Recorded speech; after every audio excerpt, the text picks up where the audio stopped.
అందరికీ నమస్కారం. గురుతత్వం ప్రేక్షకులకు విజ్ఞప్తి. జీ తెలుగు ఓంకారం వీడియోస్ మరియు గురుతత్వం ఛానల్ వీడియోస్తో ఫేక్ యూట్యూబ్ ఛానల్స్ మరియు ఐడీలు క్రియేట్ చేసి మిమ్మల్ని గురూజీ పేరు చెప్పి మోసం చేస్తున్నారు. గురూజీ ఎప్పుడూ ఫోన్ కాల్స్లో జాతకం చెప్పరు. గురూజీని నేరుగా కలవాలి అనుకుంటే బెంగళూరులో ఉన్న ఆయన కార్యాలయానికి వెళ్ళగలరు. మీకు ఆ వివరాలు జీ తెలుగు ఓంకారం కార్యక్రమంలో చూపించబడుతుంది. అదేవిధంగా గురుతత్వం వీడియోస్లో బెంగళూరు ఆఫీస్ ఫోన్ నెంబర్లు ఇవ్వడం జరుగుతుంది. ఇటువంటి మోసాలు జరిగినప్పుడు గురూజీకి కానీ గురుతత్వం ఛానల్కి కానీ జీ తెలుగు కార్యక్రమానికి కానీ ఎలాంటి సంబంధం లేదు అని గుర్తించగలరు. విశ్వావసో నామ సంవత్సర దక్షిణాయన వర్ష ఋతో శ్రావణ మాస కృష్ణపక్ష చతుర్థి. ఈ రోజు ఉపరి పంచమి, ఉదయాన్నే చతుర్థి ఉపరి పంచమి ఉంటుంది. విశేషమైన రోజు. ఈ రోజు మనమందరూ కూడా ఈ ఒక బుధవారం రోజు పంచమి గడియలు ప్రారంభమయ్యాయి. అంతేకాకుండా ఉత్తరా భాద్రపద నక్షత్రం చాలా విశేషమైన రోజు.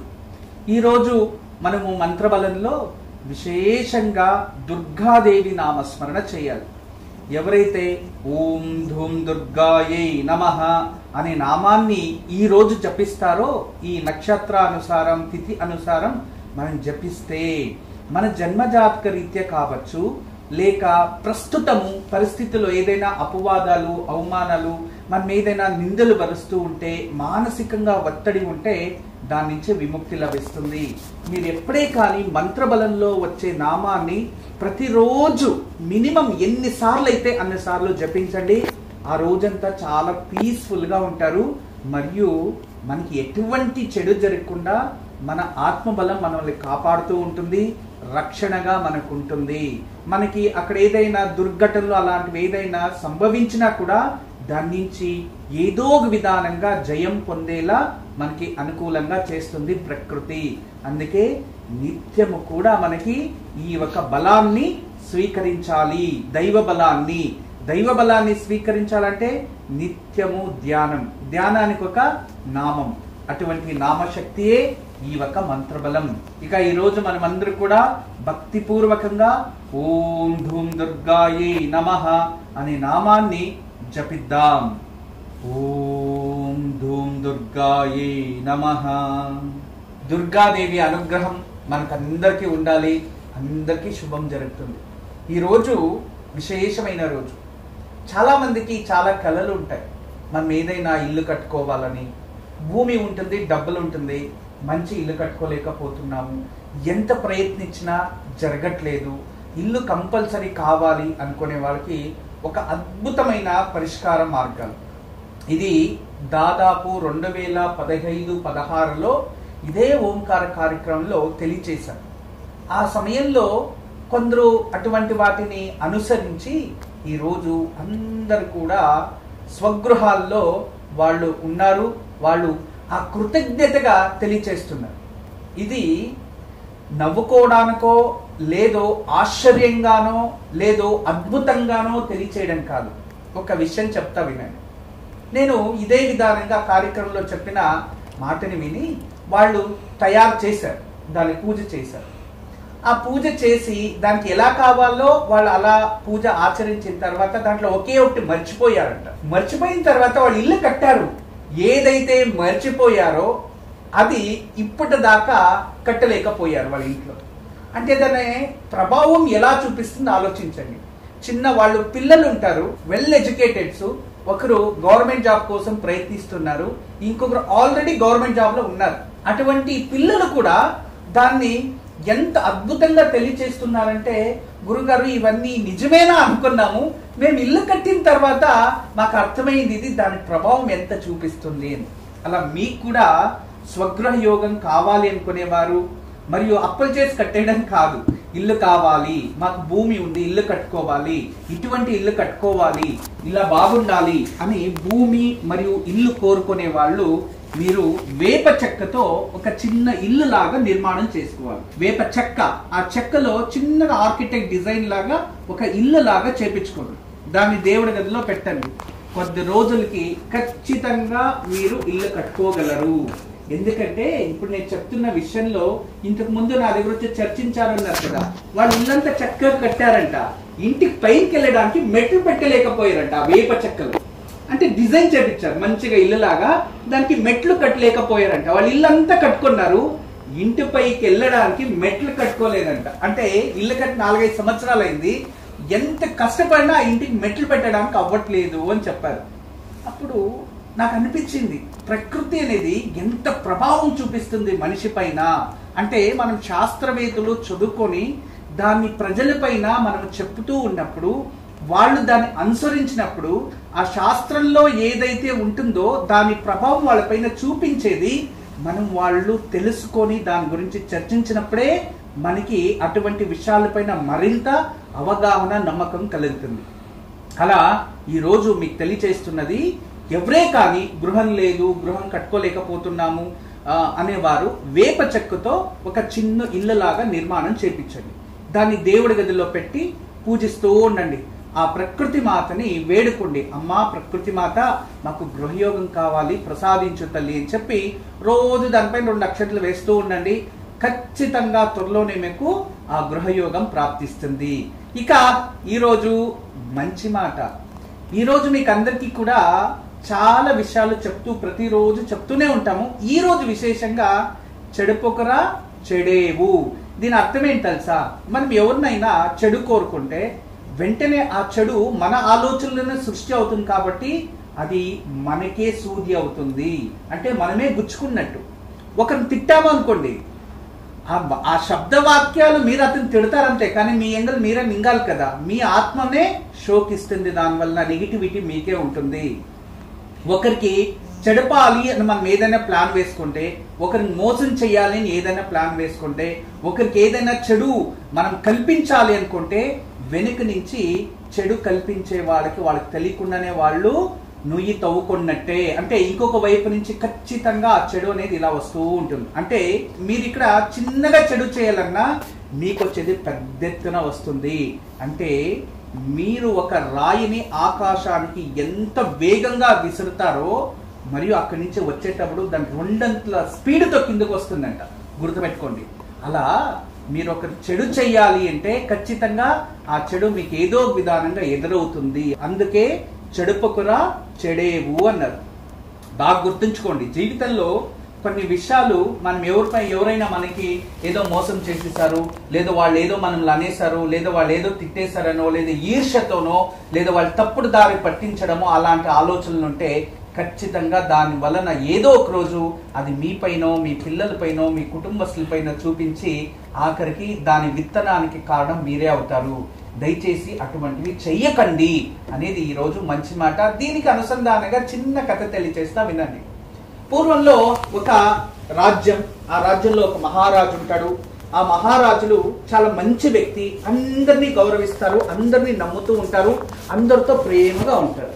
ఆ రాజ్యంలో మంత్రులు చాలా మంది ఉంటారు. అందులో ఒక మంత్రి చాలా తెలివి మంత్రి, బాగా మాట్లాడుతూ ఉంటారు, మంచి స్పోక్ పర్సన్. అన్నింటికీ కూడా అతను ఏదైనా పరిష్కారాలు వెతుకుతూ ఉంటాడు. ఆయనను చూస్తే ఇతరుల మంత్రులకు చాలా ఈర్ష, ఇతన్ని ఏదో విధానంగా ఇక్కడి నుంచి తరిమేయాలి అని, ఇతన్ని ఏదో విధానంగా ఈ రాజ్యం నుంచి వెళ్ళగొట్టాలి అని వేరే మంత్రులంతా పన్నాగం పొందితే, ఎంత ప్రయత్నించినా ఆ మహారాజు అతని పైన ఎటువంటి చెడు దృష్టి రాకుండా అంత మంచిగా ఉంటాడు. అన్ని పరిస్థితుల్ని అతను సాల్వ్ చేసుకుంటూ ఉంటాడు. అలా ఉంటే ఒక రోజు ఈ మంత్రులంతా కలిసి ఏదో విధానంగా ఇతన్ని ఇక్కడి నుంచి తరిమేయాలి, లేదో అతన్ని శాశ్వతంగా లేకుండా చేయాలి అనే ఆలోచనలు పుడుతుంది. అప్పుడు సరే ఏం చెయ్యాలి అని చెప్పి మాట్లాడుతూ ఉంటే, ఆ మహారాజు దగ్గర అప్పుడప్పుడు వెళ్ళి ఏదైనా దగ్గరగా మాట్లాడాలంటే క్షౌరికులు అప్పుడప్పుడు వెళ్తూ ఉంటారు. ఆ క్షౌరికులు కూడా పైన చాలా ప్రేమ ఉంటుంది. దాన్ని తెలుసుకొని ఈ మంత్రి మండలి వాళ్ళంతా ఏం చేస్తారు, ఆ క్షౌరికుల దగ్గరికి వెళ్ళి ఒక ప్లాన్ చేస్తారు.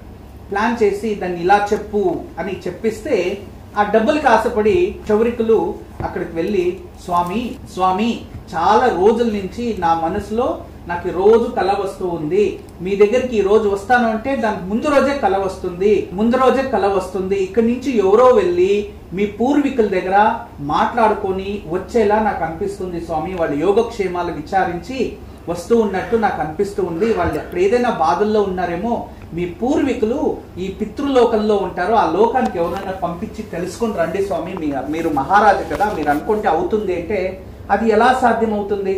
పితృలోకానికి ఎలా వెళ్ళగలం మనము సజీవంగా అంటే? లేదు స్వామి, దానికి ఒక మాంత్రికుడు ఉన్నాడు, ఆయన పంపిస్తాడు అంటే. అవునా, అటువంటి మాంత్రికులు ఉన్నారా? అయితే ఖచ్చితంగా వెళ్దాం, మాకు పితృలు అంటే చాలా గౌరవం ఉంది, దాన్ని ఏదో ఒక వ్యవస్థ చేద్దామని ఆ మహారాజు కూడా ఆయన మాటను గౌరవిస్తాడు కదా, అందరికి నమ్మి ఆ మాంత్రికుల దగ్గరికి వెళ్తారు. ఈ విషయం అంతా కూడా ఈ తెలివిగల మంత్రి ఉంటారు కదా, ఆయనకు కూడా తెలుస్తుంది.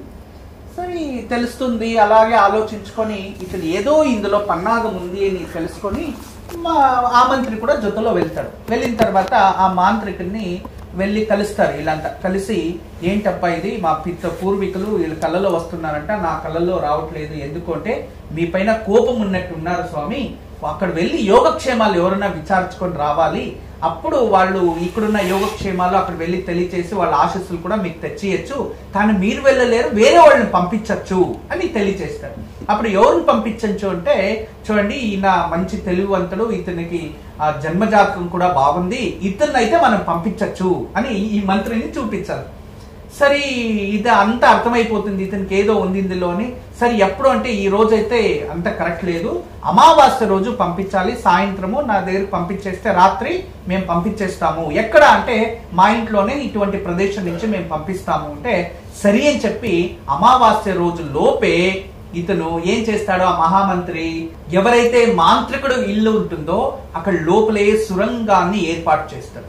సురంగాన్ని ఏర్పాటు చేసి అక్కడ చక్కగా అన్ని రెడీ చేసుకొని ఆయన అన్ని ప్లాన్ ప్రకారం ఉంటాడు. ఆయన తెలివిగల పిల్లోడు కదా, తెలివిగల మంత్రి కదా, అన్ని వ్యవస్థ చేసుకుంటాడు. సరైన అమావాస్య వచ్చింది, ఇక వెళ్ళాడు. లోపలికి వెళ్తే అంతా కూర్చొని ఏదేదో పూజలు చేశారు. మీరు ఆ రూమ్ లోకి వెళ్ళండి అన్నాడు. ఆ రూమ్ లోకి వెళ్ళారు.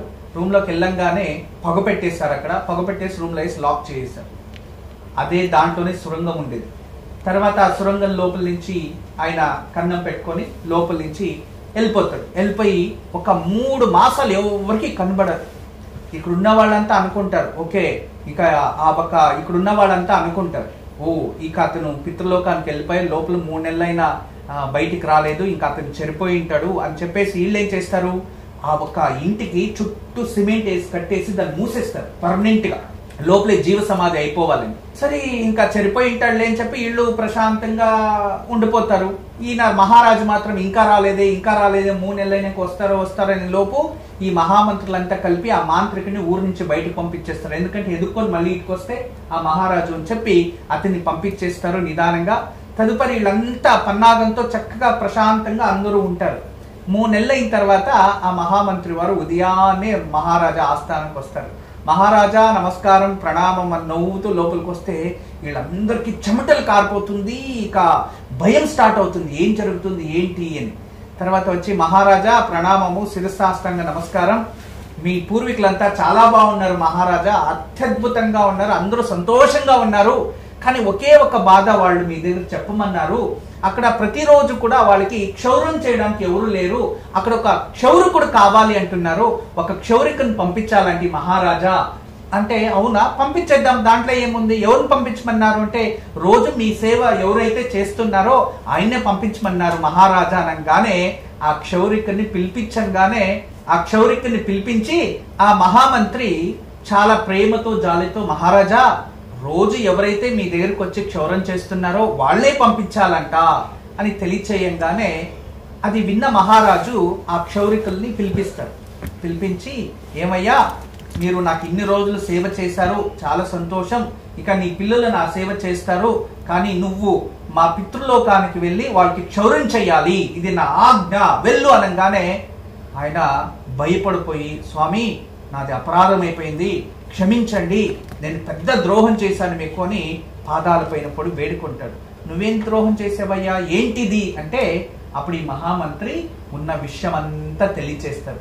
తెలియచేయడంగానే ఎవరు నీకు ఇవన్నీ నేర్పించారు అని క్షౌరికులు అడిగితే ఈ మంత్రుల స్వామి అనగానే వాళ్ళందరినీ కూడా తీసుకెళ్లి కారాగృహంలో బంధించి, ఈ క్షౌరికుని కూడా కారాగృహంలో బంధించి ఈ మహామంత్రి వర్గాన్ని విస్తరించాలని నూతనమైన మంత్రుల్ని సేవకుల్ని అక్కడ పెట్టుకుంటారు. నూతనమైన మంత్రుల్ని సేవకుల్ని పెట్టుకుంటారు. ఈ ఒక కథని విన్నా మీకు ఏమనిపించింది ఆలోచించండి. జీవితంలో చెడుపొకరా చెడేవు అంటే మనము ఒకరికి ఏదైనా మోసం చేయాలి, ఏదైనా తొందర చేయాలంటే అలా ఆలోచన, మనం ఒకరికి మోసం చేయాలి, ఒకరికి ఏదైనా చెడు చేయాలి అని కోరుకుంటే దాని 10 రెట్ల చెడు జరిగే ఒక ప్లాన్ రెడీ అయిపోతుంది. దానికే సర్వే జన సుఖనో భవంతు అని అందరికీ మంచిదే కోరాలి. మీకు ఎవరైనా ఏదైనా చెడు చేసినా వాళ్ళ కర్మ వాళ్ళకి దాని 2 ఆ కర్మ అనుభవించేలా జరుగుతుంది. అది విధి. కానీ ఒకరు మనకి చెడు చేశారని మనం చెడు చేసేది వద్దు అనేదే ఈ రోజు మంచి మాటలో ఉన్న సారాంశం ఈ చిన్న కథ. ఇక ఈ రోజు ఉత్తరా భాద్రపద నక్షత్రం నిత్య నక్షత్రం కాబట్టి అశ్విని మక మూలా నక్షత్రం వారికి మిత్రతార అత్యంత విశేషమైన రోజు, ఉపయోగం చేసుకోండి. భరణి పుప్ప పూర్వాషాఢ నక్షత్రం వారికి నైదన తార, ఇది అంత శుభం కాదు, జాగ్రత్తగా ఉండాలి. కృతిక ఉత్తరాషాఢ వారికి ఈ రోజు సాధక తార, విశేషమైన రోజు, ఉపయోగం చేసుకోండి. రోహిణి హస్త శ్రవణ నక్షత్రం వారికి ప్రత్యక్ తార, ఇది అంత మంచిది కాదు, జాగ్రత్తగా ఉండాలి. ఇక మృగశిర చిత్త ధనిష్ట నక్షత్రం వారికి క్షేమ తార, అత్యంత శుభకరమైన రోజు, ఉపయోగం చేసుకోండి. ఇక ఆరిద్ర స్వాతి శతభిష నక్షత్రం వారికి విపత్తార, అయినంత వరకు జాగ్రత్తగా ఉండాలి. పునర్వసు విశాఖ పూర్వ భాద్రపద నక్షత్రం వారికి సంపద తార, ఈ రోజు అత్యంత శుభకరమైన రోజు, ఉపయోగం చేసుకోండి. పుష్య అనురాధ ఉత్తర భాద్రపద నక్షత్రం వారికి ఈ రోజు కాస్త జాగ్రత్తగా ఉండడం చాలా మంచిది. ఎందుకంటే జన్మతారలో అంత శుభ ప్రతిఫలాలు ఉండవు, జాగ్రత్త వహించండి. ఆశ్లేష జ్యేష్ఠ రేవతి నక్షత్రం వారికి పరమమిత్ర తార, శుభకరమైన రోజు, ఉపయోగం చేసుకోండి. ఈ రోజు దివ్య వాస్తు, మా వాస్తు రీసెర్చ్ లో నుంచి ఎవరి ఇంటికైతే 3 ద్వారాలు ఉంటాయి, ఎగ్జిట్ ద్వారాలు, అది సౌత్ కున్నా, ఈస్ట్ కున్నా, నార్త్ కున్నా.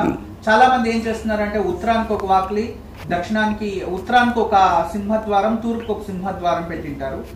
కిచెన్ నుంచి బాల్కనీ అనో, లేదా కిచెన్ నుంచి అవుట్ హౌస్ కనో, లేదా కిచెన్ నుంచి వాష్రూమ్ కనో, లేదా కిచెన్ నుంచి వాష్ ఏరియా కనో ఒక డోర్ పెడుతున్నారు. ఇవన్నీ కూడా ఇంటి సింహద్వారాన్ని, ఇవన్నీ కూడా ఇంటి బునాదిని దాటే వాకొళ్ళు అంటాం. ఇలా 3 ఏ కారణానికి ఉండకూడదు. ఉంటే 4 ఉండాలి, లేదా 2 ఉండాలి, లేదు సింహద్వారం ఒకటే ఉండని. కానీ 3 వాకుల్లో ఉన్న వాళ్ళకి ఎక్కువ అనారోగ్యాలు, పర్టికులర్ గా స్త్రీలకి చాలా మందికి క్యాన్సర్ లాంటివి పెద్ద పెద్ద వ్యాధులే వస్తూ ఉన్నాయి. వీటికి ఏది జన్మ జాతకంలో నుంచి వచ్చిందా, లేదు జెనెటిక్ నుంచి వచ్చిందా, లేదు ఆ ఇంటికి వెళ్ళినాక ఇవన్నీ ఎందుకు ఇలా జరుగుతున్నాయి, ఒకరికైనా ఒకరికి యాక్సిడెంట్లు ఇలాంటివి. దయచేసి అవన్నీ రీసెర్చ్ ప్రకారం మాకు ఇటువంటి విషయాలు కొత్తగా తెలిసాయి. దాని నుంచి అయినంత వరకు 3 ఎగ్జిట్ డోర్స్, అంటే బునాది దాటి అవుట్ సైడ్కి వెళ్ళేట్లాంటి 3 డోర్లు ఉండకూడదు. ఉంటే 2 లేదా 4, లేదా సింహద్వారం 1. దాని నుంచి దీన్ని కొంచెం మేనేజ్ చేసుకోవడం చాలా మంచిది. ఇవన్నీ 2 ద్వారాలు 4 ద్వారాలు లెక్కే ఉన్నాయి. కానీ అయినప్పటికీ ఇంట్లో మనకి అధికంగా అనారోగ్యం ఏర్పడుతుంది అంటే అక్కడ వైబ్రేషన్స్, మన ఆరా ఎనర్జీని తక్కువ చేసే నెగిటివ్ ఎనర్జీ అక్కడ ఎక్కువ ఉత్పత్తి అవుతుంది అని అర్థం. అప్పుడు ఆ ఎనర్జీని డెవలప్మెంట్ చేసుకోవాలంటే ఒకటే ఈ ఒక శ్రీవాస్తుని ఇంట్లో మీరు ఎక్కడైనా గోడకి తగిలించడం వల్ల దాని ఎనర్జీ ఉత్పత్తి చేసి అప్పుడున్న నెగిటివ్ ఎనర్జీని రోజుకి దాన్ని కమ్ డౌన్, అంటే డౌన్ చేస్తుంది. అప్పుడు మీ ఆరా ఎనర్జీ ఇంక్రీజ్ అవుతూ మీలో చైతన్య శక్తి అనేది ఎక్కువ ప్రభావం అయ్యి హెల్తీగా, ఆరోగ్యంగా ఉండడానికి, మానసికంగా ఒత్తిడి లేకుండా ఉండడానికి అనుకూలంగా ఉంటుంది. రేపు ఉదయం రేవతి నక్షత్రం ఉంది, విశేషమైన రోజు. రేపు ఉదయాన్నే లేచి తలస్నానం చేసుకొని దగ్గరలో రావి చెట్టు ఉంటే 9 ప్రదక్షిణలు వేసుకొని రండి, దాన్ని ముట్టకండి. అలా చేసి వస్తే వెంటనే మీకు ఏదైనా ఆపదలు లేదు ఏదైనా ప్రాబ్లంలో ఉంటే దానికి సొల్యూషన్ కనబడుతుంది. అక్కడికి వెళ్ళడానికి కాలేదు అంటే రేపు ఉదయాన్నే ఇంట్లో శివలింగానికి నువ్వుల నూనెతో అభిషేకం చేసి తదుపరి ఆ నూనెని ఒక ప్రమిదలో తీసుకొని అందులో ఒత్తులు పెట్టి ఇంటి బయట తులసి మొక్క దగ్గర దీపం వెలిగించాలి. తదుపరి ఇంట్లోకి వచ్చి పాలు నీళ్లు పోసి ఆ శివలింగాన్ని కడిగి ఎర్రటి చందనం రాసి శివుడికి బిల్వ దళాలతో పూజించాలి. ఇలా చేస్తే మీరు ఏదైనా ఆపదలో ఉంటే దాని నుంచి వెంటనే రక్షింపబడతారు. చాలా మందికి ఇంటికి ఎవరైనా బంగారు తెస్తే అది త్వరగా మనం ఫ్లెడ్జ్కి వెళ్ళిపోతుంది, ఇంటికి ఎంత బంగారు వచ్చినా నిల్వట్లేదు అనేవారు మనకి తెల్ల ఆవాలు లక్ష్మీ రూపంగా మనం తీసుకుంటాం. అలా ఈరోజు ఒక చిటికెడు గోధుమలు, ఒక చిటికెడు తెల్ల ఆవాలు, మన ఇంట్లో ఏదైనా పాత బంగారు మిగిలిపోయింటే ఒక చిన్న ముక్కు పడకైనా చిన్న ముక్కు పుడకు ఒక 100 మిల్లీలో కావాలన్నా 1000 రూపాయలన్నా దొరుకుతుంది ఈ 1000 రూపీస్లో. లేదు అంటే ఇంట్లో ఏదైనా విరిగిపోయిన చిన్న బంగారం ముక్కున్నా సరే అవేది లేకపోతే ఒక చిటికెడు పసుపు అలా వేసి దాన్ని చిన్నగా మూట కట్టి దేవుడి గదిలో పైనైనా, లేదో ఇంటికి సింహద్వారంలో పైనైనా, లేదో ఇంటి అలమార్లో అయినా సాంబ్రాణి పగ చూపించి, అమ్మా లక్ష్మీదేవి మహాలక్ష్మి మా ఇంట్లో సువర్ణము అనేది నిలవాలి, మా దారిద్రం తొలగి మా ఇంటికి ఏదైనా బంగారు కొంటే అది శాశ్వతంగా మా ఇంట్లో ఉండాలి, మేము అభివృద్ధి చెందాలి అని కోరుకొని అది ఇంట్లో పెట్టండి. ఖచ్చితంగా ఇప్పుడు మీరు పెడితే వచ్చే సంవత్సరం లోపు మీ ఇంటికి బంగారు వస్తే అది బయటికి వెళ్ళదు. అందరికీ నమస్కారం. ఈరోజు మీకు అందరికీ కూడా శ్రీవాస్తు యంత్రం గురించి పరిచయం చేయడానికి వచ్చాను. శ్రీవాస్తు యంత్రం మీరు చూస్తున్నారు. శ్రీవాస్తు యంత్రం, ఈ శ్రీవాస్తు యంత్రం ఈ విధానంగా 9 ఇంచెస్, ఇలా 9 ఇంచెస్, ఇలా 9 ఇంచెస్ ఉంటుంది. తదుపరి బ్యాక్ సైడు ఇలాంటి 9 చక్రాలు ఉంటాయి. ఫ్రంట్ ఈ ఒక గ్లోబ్స్లా ఒక 9 డాట్స్ ఉన్నాయి చూడండి, ఇలా 9.